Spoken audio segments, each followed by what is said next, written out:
Hello everyone, good evening to all. कैसे हैं आप सब लोग। आई होप आपकी जो चीज़ सुबह है वो बहुत अच्छी हो, आपका दिन जो है बहुत अच्छा हो। तो आपके दिन को और अच्छा बनाने के लिए हम आपके लिए एक वीडियो लाए हैं, ताकि आप सुबह सुबह जो है अच्छे मूड से, फ्रेश मूड से इस वीडियो को देखें और ये आपके एग्ज़ाम के लिए जो है बहुत हेल्पफुल हो जाए आपको। तो आप सारे एग्ज़ाम्स जो हैं हमारे क्रैक कर लें। नेट CRF का जो आप एग्ज़ाम देने वाले हैं वो हमारे सारे व्यूअर्स जो है अच्छे से प्रिपरेशन करके क्रैक कर लें। तो हम चलिए स्टार्ट करते हैं वीडियो। ज़्यादा टाइम नहीं लेंगे, मॉर्निंग का टाइम है, तो आप फ्रेश माइंड से इस वीडियो को देखिएगा। आज का जो हमारा टॉपिक है वो रेडियो एक्टिव पॉल्यूशन है। ये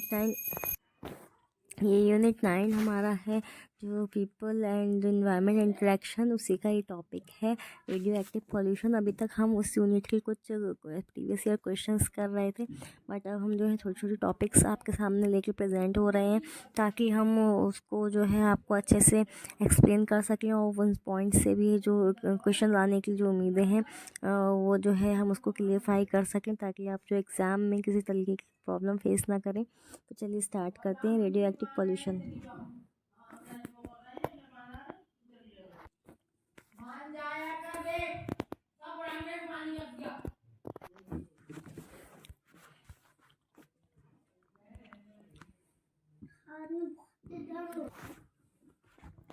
रेडियो एक्टिव पॉल्यूशन के बारे में हम पढ़ते हैं। जैसे कि हम सभी को पता है कि रेडियो एक्टिव जो पॉल्यूशन है वो रेडिएशन से स्टार्ट होता है। तो चलिए इसको हम एक शॉर्ट नोट है जिसको हम स्टडी कर ले, डिस्कस कर लेते हैं।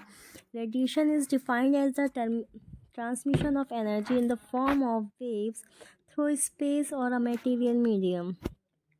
जो रेडिएशन होता है वो जो है एनर्जी का जो लेवल है, ट्रांसमिशन है वेव्स की फॉर्म में, क्या करता है वो स्पेस के थ्रू या मटेरियल मीडियम से क्या करता है हम तक पहुंचता है। Radiation is of two kinds, namely ionising and non ionising. जो रेडिएशन की बात कर रहे हैं तो रेडिएशन 2 टाइप्स के होते हैं, आयनाइजिंग और नॉन आयनाइजिंग। आयनाइजिंग रेडिएशन और high energy radiation like x ray और gamma rays can alter DNA and can be harmful. जो आयनाइजिंग रेडिएशन की बात कर रहे हैं उनका रेडिएशन लेवल जो होता है वो बहुत हाई एनर्जी होता है। जैसे एक्सरे की रेज़ हो गई, एक्सरे रेज़ होती हैं, गामा रेज़ होती हैं, ये बहुत ज़्यादा हाई लेवल पे एनर्जी को क्या करती हैं, रेडिएट करती हैं। इससे हमारा जो DNA है वो भी क्या हार्मफुल हो सकता है। ज़्यादा इन रेडिएशन के यूज़ से हमारी बॉडी पे बैड इफ़ेक्ट्स हो सकते हैं, ये हमारे DNA को भी हार्म कर सकता है। तो आयनाइजिंग वाला जो हमारा रहता है ना रेडिएशन, वो बहुत ज़्यादा हार्मफुल हो जाता है हम लोगों के लिए। Non ionizing radiation is low in energy radiation as emitted by mobile phones or radio towers and sent to generate heat। जो नॉन आयनाइजिंग रेडिएशन की बात करें उसमें जो एनर्जी का रेडिएशन है वो बहुत लो अमाउंट में रहता है। जैसे कि हम मोबाइल फ़ोन्स यूज़ करते हैं, रेडियो टावर्स लगे होते हैं, ये तो सिर्फ ओनली क्या करते हैं, हीट जनरेट करते हैं। इनसे भी बैड इफ़ेक्ट्स पड़ते हैं, इनके रेडिएशन से भी हार्मफुल इफ़ेक्ट्स रहते हैं, बट जो आयनाइजिंग रेडिएशन है उनसे थोड़ा कम रहते हैं। तो आयनाइजिंग के जो एग्जांपल्स थे वो एक्सरे एंड गामा रेज हैं, बट अगर नॉन आयनाइजिंग के जो एग्जांपल्स अगर पूछ लिए जाए तो phone and radio wave tower हो सकते हैं। नेक्स्ट है रेडिएशन कैन बी नेचुरल और can arise from human activities. जो रेडिएशन होते हैं वो नेचुरली भी जो होते हैं फॉर्म हो सकते हैं, प्रोड्यूस हो सकते हैं, और ह्यूमन एक्टिविटीज़ के थ्रू भी प्रोड्यूस हो सकते हैं। तो बहुत टाइप से किए जा सकते हैं, नेचुरली और आर्टिफिशियल भी। ह्यूमन नीड से भी हो सकती है, ह्यूमन एक्टिविटी से भी प्रोड्यूस हो सकते हैं। Most radiation exposure is from natural source such as rocks, earth crust and cosmic among the sources. Radon is the most prominent example of natural radiation. देखिए जो रेडिएशन एक्सपोजर की बात कर रहे हैं वो उसके जो नेचुरल सोर्स होते हैं कहाँ से हो सकता है, अर्थ में जो रॉक होती है, अर्थ क्रस्ट में, उसकी वजह से भी हो सकता है, कॉस्मिक रेज की वजह से भी हो सकता है, और रेडॉन जो होता है वो सबसे ज़्यादा जो है एग्जाम्पल है, बेस्ट एग्जाम्पल है इसका, जो रेडिएशन क्रिएट करते हैं naturally. Human activities typically accounts for or up to 20% of our radiation exposure on an event average. यार radiation particularly associated with nuclear medicine. Radiation जो होते हैं पर्टिकुलरली क्या करते हैं, न्यूक्लियर मेडिसिन और में यूज़ होते हैं। इसका यूज़ जो है न्यूक्लियर एनर्जी में किया जाता है। एक्सरे में आयनाइजिंग रेडिएशन का यूज़ किया जाता है। इसका मतलब ये होता है कि रेडिएशन जो है सफिशिएंट एनर्जी को इंटरेक्ट करके मैटर को, स्पेशली ह्यूमन बॉडी को में जो आयन प्रोड्यूस करता है। Effects of radio active pollution. तो जो इफ़ेक्ट्स हैं और रेडियो पॉल्यूशन के, जो अभी हमने पढ़ा कि रेडियो पॉल्यूशन 2 टाइप्स के हैं, आयनाइजिंग एंड नॉन आयनाइजिंग। तो उसके बारे में तो हमने उसके एग्जांपल्स के बारे में पढ़ लिया। अभी हम इफ़ेक्ट्स ऑफ रेडियो पॉल्यूशन के जो है उसके बारे में पढ़ लेते हैं कि इफ़ेक्ट्स क्या क्या हो सकते हैं।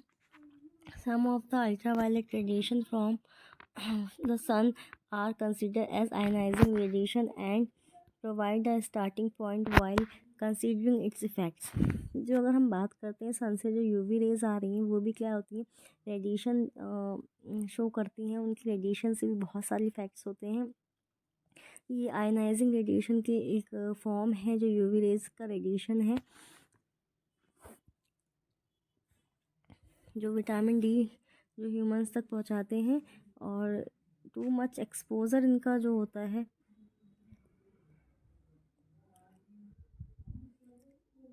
विटामिन डी ह्यूमंस तक पहुंचता है इनकी वजह से। और बट जो एक्सपोजर बहुत ज़्यादा हो जाता है तो सनबर्न भी हो जाता है। पोटेंशियली क्या होता है, स्किन कैंसर भी होने के चांसेस रहते हैं। The skin tissue gets damage and damage to DNA through mutation. ज़्यादा यूवी रेज की जो पहुँचने से शरीर में स्किन टिश्यू डैमेज होकर डीएनए में भी क्या है प्रॉब्लम क्रिएट करते हैं और म्यूटेशन कॉज कर देते हैं। Could not be repair properly and has over time cancer develops and could it be fatal. जब इनका जो है रिपेयर नहीं हो पाते हैं प्रॉपरली तो क्या करते हैं, कैंसर कॉज कर लेते हैं और ये बहुत घातक भी हो सकता है। The depletion of ozone layer में increase our exposure to UV rays and this is cause skin cancer. अभी क्या है, हमारे जो अर्थ के ऊपर जो सरफेस है ओजोन लेयर की, वो उसमें डिप्लीशन हो गया, उसमें क्षय हो रहा है, वो पतली होती जा रही है दिन पे दिन, जिसकी वजह से जो सन से यूवी रेज आती हैं वो बहुत ज़्यादा क्वांटिटी में क्या होती हैं अर्थ तक आ रही हैं, और जिसकी वजह से ह्यूमन में इफ़ेक्ट्स ज़्यादा हो रहे हैं, कॉजेज़ ज़्यादा हो रहे हैं। तो ये स्किन कैंसर को बढ़ावा दे रहे हैं।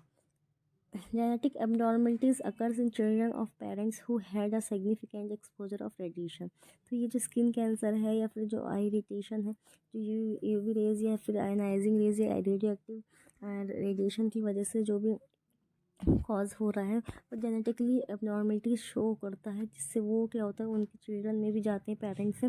तो ये क्या करता है, बहुत ज़्यादा रेडिएशन शो करके एक जेनेटिक एबनॉर्मलिटीज़ के रूप में आगे तक इनहेरिट होते रहते हैं। तो ये जो हमारा सेशन आज का था रेडियो एक्टिव रेडिएशन के बारे में, हमने इसके बारे में पढ़ा था। रेडियो एक्टिव पॉल्यूशन किस तरीके से कॉज हो रहा है, किस तरीके से जनरेशन टू जनरेशन मूव कर रहा है। तो आई होप आपको ये वीडियो अच्छा लगा होगा। आप चाहें तो इसका स्क्रीनशॉट भी ले सकते हैं। Thank you for watching this video. Have a nice day. Bye.